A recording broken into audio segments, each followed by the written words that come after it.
Good afternoon, everyone, and welcome to another episode. This is Season 2, Episode 5 of the Ready or Not podcast with Scott Woods and newly minted co-host, at least on the cameo, Shannon Williams. Second episode that I'm minted. The second episode, co-host. yes. So yes. We are live from Houston at the Woodlands, Texas, at the Broadband Communities Summit 2023, and our special guest, Angela Siefer, the Executive Director of the National Digital Inclusion Alliance. And so, Angela, welcome to our podcast. I am thrilled to be with the two of you. Absolutely. So let's start off with your impressions from BBC thus far. I know this was your first time being here in a while, right? Coming out of the pandemic, as some believe. What's your impression of the conference this year? I'm pretty thrilled with the conference this year, and that's because I have something to compare it to, which is prior to the conference, prior to the pandemic, feeling like not a lot of folks wanted to talk about digital equity. And so I was in a space where I thought it made sense for broadband folks to talk about digital equity, but they had some other things they wanted to talk about that weren't digital equity, and that's not the case this time. So it's been pretty fabulous to have lots of great conversations. Plus, there's always some friends that show up that you haven't seen in a while, and that's nice. Absolutely, and this comes on the heels of a pretty fantastic conference that you sponsored just a few weeks ago in San Antonio. Can you tell us about that? I know that you had to, what did you have to do? You had to expand the roster, so to speak, to ensure that the record 800 attendees could attend your conference. Can you elaborate a little bit more on that? Yes, so in 2022, we had 350 attendees, which is a little bit more than what we'd had previous years. But then in 2023, we had the conference in February in San Antonio, and we had 800 attendees. And there was a point at which we were like, okay, well, we think we're going to have 600, so we'll close it down at 600.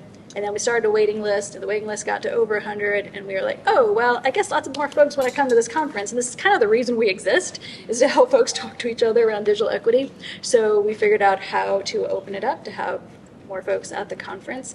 But it's always a challenge making sure that we keep that sense of community, and it's getting harder as the conference gets larger. It's one thing when you have 200 people, everybody knows everybody, everybody's helping everybody. But then as it gets larger, it gets more difficult for folks to make those connections. So we're going to continue to figure that out. And so what do you think that impact, what does that mean going from a manageable, if you will, conference focusing exclusively on communities and digital equity and inclusion to now a conference in which you had to increase enrollment, increase attendees, and really manage a robust platform? What does that mean for the status of digital equity and inclusion here as we sit here in the spring of 2023? Yeah, I think it says a lot. I actually use it as an example often when I'm explaining to folks how digital equity has grown, how the field has expanded, how there's more folks doing the work, and there's more interest in the work. And because of that, that means a lot to those who are doing the work, but it also, those numbers are an indicator of that growth.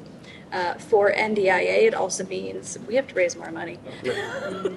So more membership, meaning well, as a bigger conference means that there are more expectations. Like, it's one thing if you have a 200-person conference and everybody's okay if lunch comes from Costco, right? But you have an 800-person conference. They don't want Costco. They don't want lunch from Costco. Okay. They want an actual lunch. But also, it's not only the expectations, is that to have 800 people, then you're in a convention center. I'm not in the public library where we were before, where you could actually bring in lunch from Costco. But if you're in a convention center, they're like, no. The convention center people are like, no Costco. So you have to raise more money because putting on a larger conference is expensive because of the venue that you're in. But it's also indicative of your leadership too, right? So how does it feel taking an organization that was pretty much you've grown, homegrown from day one, to now getting shout out on two different occasions here at over 1,000 attendees at the BBC conference, and Angela was shout out twice, once in the keynote address by Joshua Edmonds, a friend of ours, and then just recently, maybe just about an hour ago, when Gigi Song's event where she announced that she's taking an executive director role with the American Association of Public Broadband. She also shouted you out. So I think that's a testament of who you are and your leadership and how we're elevating the conference and elevating the stature of digital equity and inclusion. Right. It means a lot to me personally, right, when those things happen. But it also, it's about digital equity, right?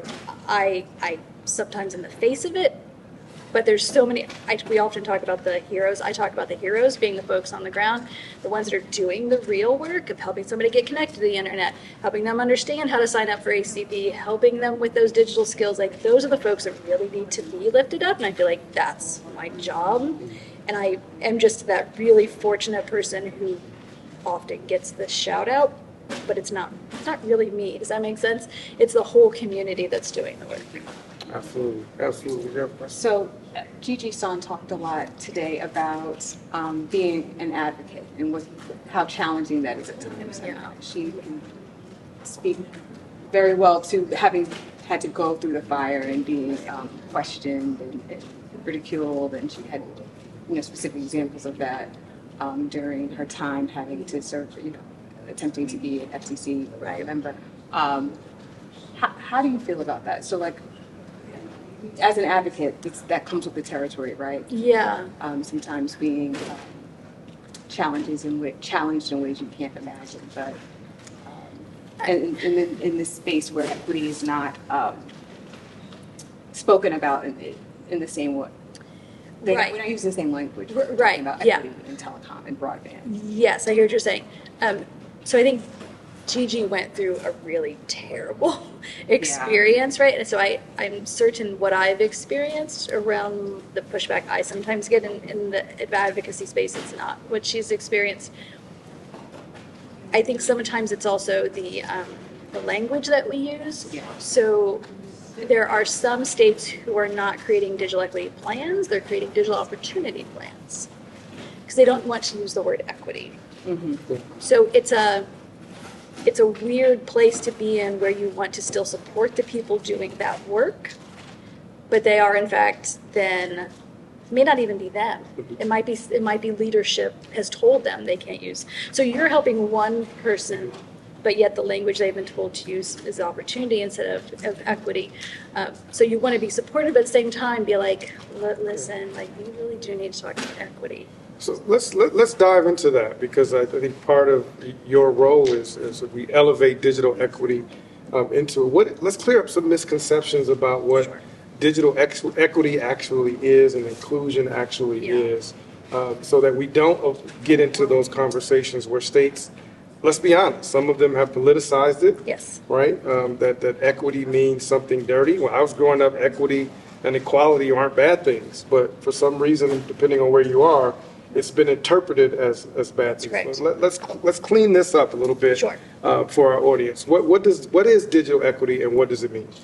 So when we formed NDIA about 8 years ago, one of the first things we did with our community, which NDIA very much is a community, right? It's not just my team. It's 1,200 affiliates plus all the others who are supportive. The community created definitions for digital equity and digital inclusion. So digital equity being the condition where individuals and communities have full access to information communication technology to do whatever it is they need to do. So when we say full access, that full access part means everything. Digital inclusion are the barriers, right? These are in the activities. These are the activities that get us to the digital equity. So digital equity is the goal, digital inclusion is the how. So digital inclusion for us is the availability of available, affordable broadband, robust, meet your needs, digital skills, devices, tech support. The confusion often comes in, what we found recently is that, because we're doing more work in rural and tribal areas than we have before, that in rural and tribal areas, the availability part gets elevated, and those other pieces kind of fall off to the side or maybe even not discussed. And the digital equity can sometimes be used as to mean availability of the internet. It needs to mean all the things. I think this is even more confusing in that the Digital Equity Act, the money that's going to the states for the digital equity plans and then for the implementation of those plans, that is skills, devices, affordability. It's not to build networks, right? BEAD is to build networks, DEA is to use the networks. And so we just have to keep having these open, honest conversations about what folks mean when they're saying digital equity. Otherwise, we can end up talking past each other.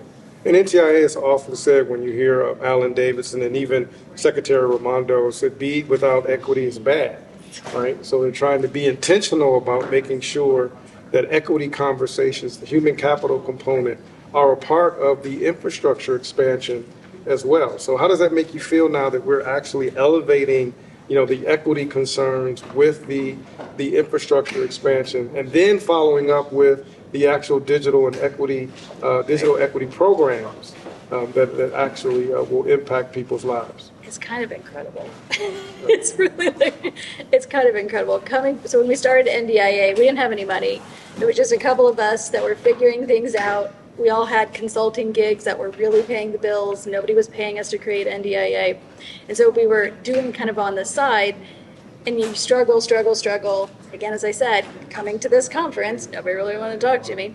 You find a couple friends, and there you go. But that's changed now. And having equity be integrated into BEAD is one of the reasons it has changed, because it was not only the education around it has changed, and that's occurred, it's kind of been forced on folks, right? And it forces them to figure it out. So that equity side in BEAD is often it's the affordability of the network.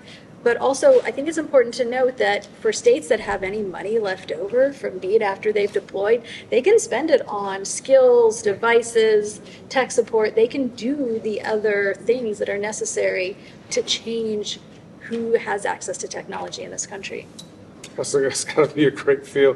Coming from the BTOP program, right? You remember when it was all about the infrastructure expansion and middle mile, to now where, the public computer centers were just a small part of that budget, focusing in on states and data collection, to now in a, 10, 12, 15-year period, coming full circle, that we're still dealing with some of those issues, but now we've included equity, the human capital component, the workforce component, as well, not funded like the BEAD program, but at least there's significant progress. Amount of money, I think, to address that. During BTOP, I was working with a Connect Your Community project out of Cleveland. I live in Columbus, Ohio, and so doing some work with them. Columbus? I'm sorry to hear that. Columbus From is Michigan. fabulous. Michigan boy. Just gotta jab that, we beat y'all this year. And we still talk to each other. We're still friends. It's amazing. I know. But when I was doing that work, as that was wrapping up, I helped create the Broadband Adoption Toolkit for NTIA as a consultant. And I remember Laura Breeden saying to me, "This won't make you rich, but it might make you famous." Here we are. Neither rich, but definitely famous. Tiny bit famous. Tiny bit famous. So I have a question about Yes, how you're defining digital equity, right? And speaking to information technology capacity, and it sounds more like a future state, right? It's a condition for which we all have access to it. So you have to decide specifically within a region or wherever you're deploying a program, what is the specific goal that you want to meet, and how do you measure it? Yeah. Do you agree that there's going to be some variability with how states define it? Oh, absolutely. Like that future state of having equitable access to digital technologies. Does the NDIA help support that planning process and discussing what the goals are? Yes. So one of the most fabulous tools we have out there is a state digital equity planning toolkit, and it helps states figure out how to set those goals and how to do the engagement, because it all has to come from the community, right? You cannot have somebody sitting in an office being like, these are going to be our goals, right? It has to be much more community driven. It has to be messy. It's going to be messy. Everybody should be aware this is messy. But I think the other thing is, we sometimes want to say we're going to solve the digital divide. And each time I hear that, I cringe, because the digital divide is forever. We will make some gains. We will bridge some aspects of the digital divide, and we will change lots of folks' realities. But technology is going to keep changing. Because technology is going to keep changing, and I think we can all agree inequity isn't going away anytime soon. Because those two things will remain constant, we have to figure out the systems for constantly addressing the digital divide, because there's always going to be a new digital divide. We may not even solve some of the other ones, So this is a constant process, but it doesn't mean we should all give up our hands and be like, okay, well, we can't do it, let's go home. No, it's hard. And the fact that so many people now want to figure it out, like, look, we can do it. There's a lot of big brains in this space. A lot of big heads and big brains in this country. Yeah, there's lots of big brains. There's no chance. Who has the big head? Huh? You have. Big head. I got big I'm heads. just saying. Embrace the big heads. Embrace Lots of the big brains. heads. It's the hair. You need room to think. Listen, That's what I we're say. in It's the hair. We're in Houston. The humidity It's just humid. And now I'm turning into Diana Ross. We also have an audience here, which is unique to our podcast recording. So Absolutely. So we didn't do the former breakdown like we Yes. normally do because Yes. we're here. Thanks to Switched our up friends the at structure.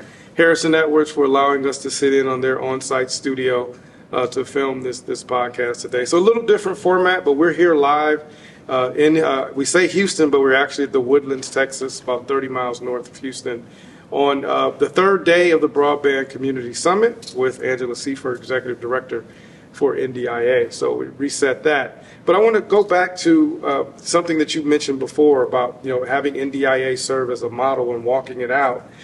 You recently made somewhat of I would say a controversial decision, I would say but that's a controversial decision to pull next year's NDIA conference off the heels of a really successful conference this year. In the middle of BEAD, you made a decision to pull next year's conference from Chattanooga, Tennessee, because of some anti-transgender laws that are pending or on the books in Tennessee. Can you talk a little bit more about that? Yeah, those laws are on the books. If you want to have a drag show, it needs to be behind closed doors.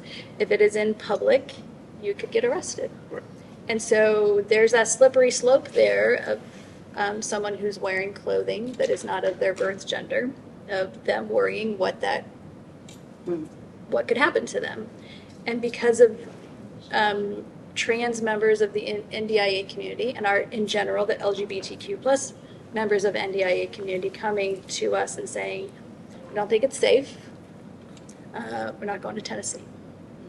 So we had to have really hard discussions around whether we don't go to Tennessee or whether we do go to Tennessee, recognizing that Chattanooga has amazing digital equity work happening in Chattanooga. And the people in Chattanooga are very welcoming and inclusive. But if folks aren't feeling safe, that's a legit concern. And I don't want to avoid red states. We're not gonna avoid hard places. Not that all red states. I live in Ohio. It's a lovely place. But we're not gonna avoid Really? places. Maybe. I've heard conflicting I'm just gonna stories. talk to Shannon. We didn't even say the C word. It's Ohio. Come on. I mean, so I'm sorry to break your train of No, thought, it's but, fine. fundamentally, your work is about bringing voice to marginalized communities, right? And so if you're in a place where marginalized communities are, it's being codified that Right. shut up, be quiet, Right. stay behind closed doors. I mean, kudos to you and your team for Absolutely. making the decision to take a stand on that. So And these are difficult, uncomfortable conversations and decisions, right? Whether you agree with it or not, these are members that express to you that they are not just uncomfortable, they're just not going and Yeah. they don't feel welcome. And so as a Right. leader, one of the things we do on the Ready or Not podcast is highlight leadership, right? And so as the leader of NDIA, you have an obligation not just to the majority of your members, you have an obligation to your entire membership. So can you talk to us, like, what was that like? How was that working with your leadership team, going through those machinations of, do we balance what's best for the organization? Or do Right. we look at, this particular group that Yes. is important to us, but, we're risking now canceling a national conference over it? So we're not canceling. We're gonna. Not canceling. We're gonna find a new reschedule. location. Right. Yes, we don't have a new location figured out because, as you can imagine, Right. a lot of that's logistics it's a lot. There's a involved. lot to that, and we want to be really careful that we have everything figured out before we announce where we're going, which we don't have things figured out yet. But there's that balance of wanting to make sure that we serve as much of our community as we can serve, while also taking into account these safety issues. And it's been, frankly, a terrible experience. Like, really. Like, I don't wish this on anyone. It's not a good time. because not everybody agrees with the decision once made, and they want to tell you what their opinion is, which we're a community. So yes, tell me your opinion. And even if I disagree with you, I will sit here and listen, because that's my job, is to hear what folks have to say. And so now our next steps are figuring out where we're going for 2024. What year is it, right? 2024. And then figuring out a more complicated, like, how do we make decisions moving forward, right? So we have to figure out where we're going as soon as possible. And also, I think the important part is this is expensive. It's expensive to hold a conference. It's expensive to move a conference, because now my team is looking at, I have individuals on my team now looking at where we should go and doing comparisons that they already did once before. So that's time that they're not spent doing our core work. It's instead they're spending figuring out where we should go. And no, I'm not going to outsource this, because I think these decisions are very much a part of who we are, and it has to do a lot with the communities that we're going into, because I'm understanding now, and this is kind of a learning I'm going through, of what it is we bring to a community when we bring net inclusion to that community. So we're lifting up, and so we need to choose places where there's something awesome to lift up. And so we just have to be really cautious. I want to highlight something you just said, that you're still learning, even as a leader, even as you've taken this organization from, a startup, if you will, into maturity. I keen in on the fact that you said you're still learning. And I think that's really key for a leader, to ensure that you're still learning and you're still growing and you're still expanding. Yeah, absolutely. And you noted like the leadership team. So I have an amazing deputy director. She and I make all these decisions together. It's important that we make these decisions together. She's a really integral part of all this. I also have an amazing board of directors, particularly the executive committee. So having discussions with them to help guide what we're doing. I learn from all of them, right? But I also learn from the community, from being out, talking to colleagues. I think it's nonstop for all of us. It's great when you have an amazing deputy, isn't it? I have an amazing deputy. Thank you, Gina. Former deputy. You thought about you? Oh,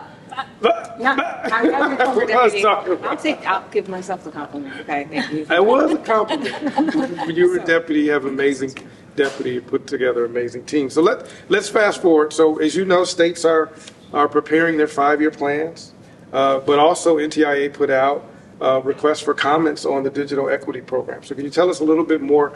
Where can a community or state broadband offices access your resources to help them not only participate in and develop the 5-year plans, but more importantly, crafting the digital equity programs that are actually going to impact people, communities, right, as we move forward? Yes. So on our website, digitalinclusion.org, there's lots of resources. In particular, that state digital equity planning guide, even though it says state on it, if you're not a state, look at it. It's really good. There's lots of resources in terms of, we have a whole list of low-cost offers that we maintain low-cost broadband offers in the country. We have our trailblazers, so if you're a local government or you want your local government to do something awesome, we know who those local governments are that are models for others. We track them, we call them trailblazers. There's links to all their work there. So there's a lot of resources there, but also NDIA is a community. So we have a variety of working groups, and it seems like we're constantly adding a new working group because there's such value in peers talking to each other. Our Digital Navigators working group now has over 200 people on it who want to talk about digital navigators. Not 200 people show up at every call, thank goodness. But that we keep finding those subgroups. I just got asked by one of the team members, like, hey, some folks in Illinois want to know, can we host a listserv for them? Because they want to talk, like they need a space to have that conversation. So yes, so now we're talking through what does it mean to host, a listserv group for geographic-based regions. I think the other important piece of this is coalitions. We're seeing a lot of coalitions. This is another one of those stats that I use to help folks understand the growth of the field. Prior to this pandemic, there were like a dozen coalitions. Now we're at counting over 80 coalitions around the country. So there's place-based groups that are addressing digital equity, and they're doing it with a variety of community members coalescing around this one issue. And I think as we move forward, they are going to be essential to this work because they're the ones who will figure out we're all using the same language, we have the same goals, right? The things that we do at the national scale, they have to do at the local level, because not all the local folks want to interact on the national level, right? They're busy, they have other things going on. But having those understandings, but then also being able to fight when they need to fight, right? If there's something going on at the State House or something going on in their local government, they can link arms. Absolutely. Okay. So my question is about the local leaders that you work with, right? So there's the empowerment piece, but there's also the education piece, because I think as a newcomer to this space, there's a lot to understand about how these federal programs work, and there's a lot of nuances that matter. But if you're not fully entrenched, you're not seeing how those differences will really affect the outcome. For example, I'm sure you have lots of opinions about the FCC mapping process, even though you live and breathe in the adoption and affordability space. You know, there's impacts on infrastructure that might impede us from getting to that equity future state, and to some degree, right? So I guess I'm like layering the question. Like education with leadership that you develop in local communities so that they can have a voice and really. Yes, and I think this is one of the biggest gaps out there, is that education piece of broadband. So sometimes I use as an example, I don't think my friend does this, hopefully she doesn't ever listen to our podcast.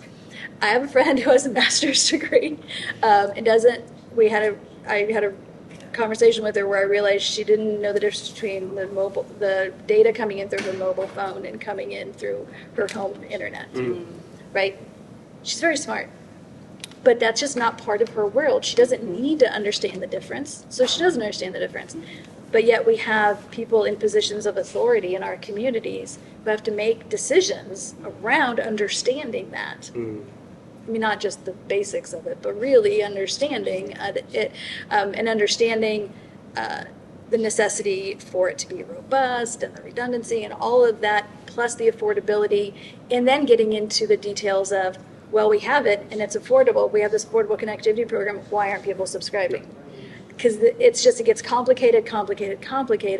And if there isn't someone who's dedicated to figuring that out, they're not going to address it. So one, that's a big piece of this, has to be somebody's job. But if those in positions of authority don't have that basic understanding to be like, okay, this needs to be somebody's job. I know just enough to say this needs to be somebody's job. And I think the folks who are in positions of leadership and authority and have some control over budgets, that's what we need them to do.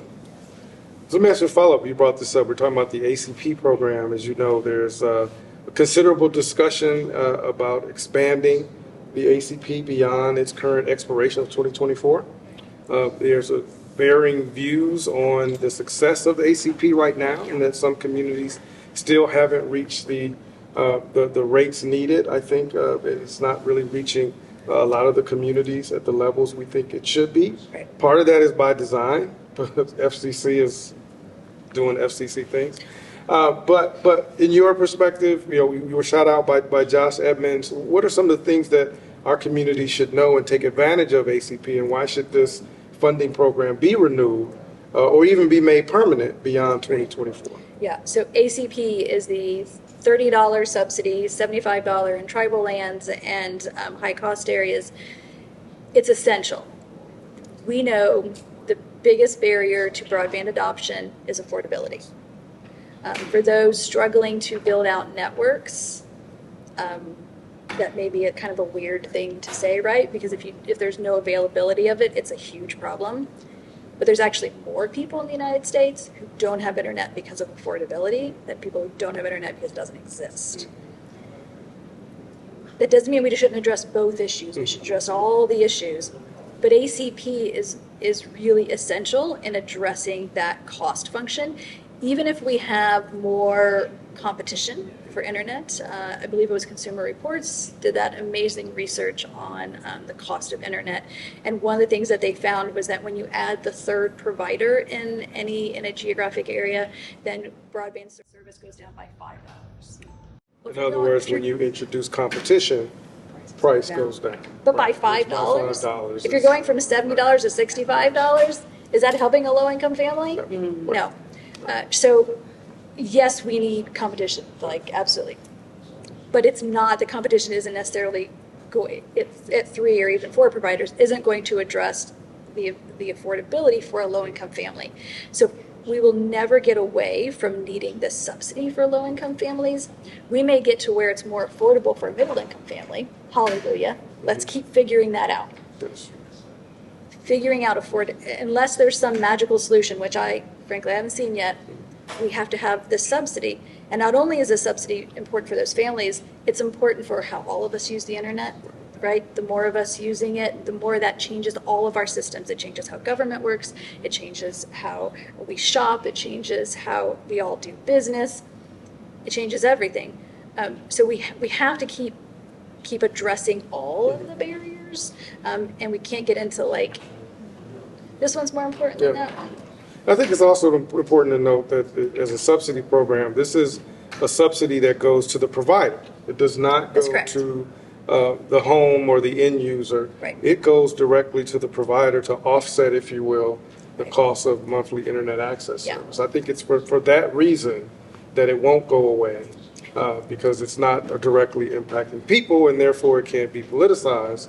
But it is going directly to the provider. From Scott's mouth to Congress's ears. I've been in Washington, D.C. a long time, and I do know a few things. So let's hope they figure that out. Reauthorize it and make it permanent. I think it's also important to recognize that the BEAD plans are being created around that the subsidy exists. Absolutely. So if the subsidy doesn't exist, some BEAD plans What's the impact of BEAD? Right, absolutely. Oh my gosh, that could be huge. The individual companies who are figuring out plans, the communities who are figuring out plans, is going to impact everybody's plans. And then how does that impact us getting all this infrastructure out, right? It's going to make things more complicated, just as I had to refigure out plans for net inclusion. It's even more. It's worse. It just slows things down when you have to stop and then start again. And I think that's important. That was one of the themes of the podcast this year, is moving beyond mapping and challenges and talking about those nuanced issues that are going to impact BEAD deployment and implementation. I think you raised an interesting point. The affordability piece in BEAD is largely centered and focused around the affordability piece, with the ACP being a part of that. Yes. So if you take that element out of BEAD and providers are developing plans with that $30 subsidy in mind, if it goes away, the entire BEAD program, is, at least the affordability section, which is a requirement and a priority, it goes up in flames. And it's based in the business plan. And it's based in Blair the business Levin plans, did a great discussion and explanation of that in a Brookings article, that the business plans all get thrown away. Yes, they make no sense. All right. Well, absolutely. Well, we thank you. This is great. We get an opportunity to spend some time with one of the truly trailblazers in digital equity. Yes. We look forward to more great things coming from you, and continue to enjoy the couple of days here left of the conference, but we look forward to seeing and hearing where NDIA will be in 2024, and if there's anything that we can do here at Ready or Not and Broadband.Money to help you, please let us know. So ladies and gentlemen, we want you to welcome, again, a big welcome and thank you to Angela Siefer, Executive Director for NDIA, for her appearance today. And I'm going to give you the last word. Again, mention where folks can go to find out more information about digital equity resources and inclusion resources. Angela. Everything's on our website, digitalinclusion.org. We kind of run it as an open source repository, so everything's there. If you can't find it, ask a member of my team. We'll point you to it. There's a lot going on there. And join NDIA, right? It is very much a community, and we welcome you into our community. Absolutely. And we're going to do our best here at Ready.net and Broadband.Money to continue to elevate digital equity and inclusion. Again, it is a very important part of everything that we're doing, particularly with BEAD and digital equity programs that are in flux, that are going on right now. We know that NTIA's decision is forthcoming, but don't forget, these decisions impact real people, and Angela is representing the communities who work with those people every day. So on behalf of Shannon Williams-Mitchum and for Angela Siefer, we'll sign off on this version of the Ready or Not podcast. Thank you, everyone. We're live from BBC, and we'll see you again real soon. Thank you. One take, baby.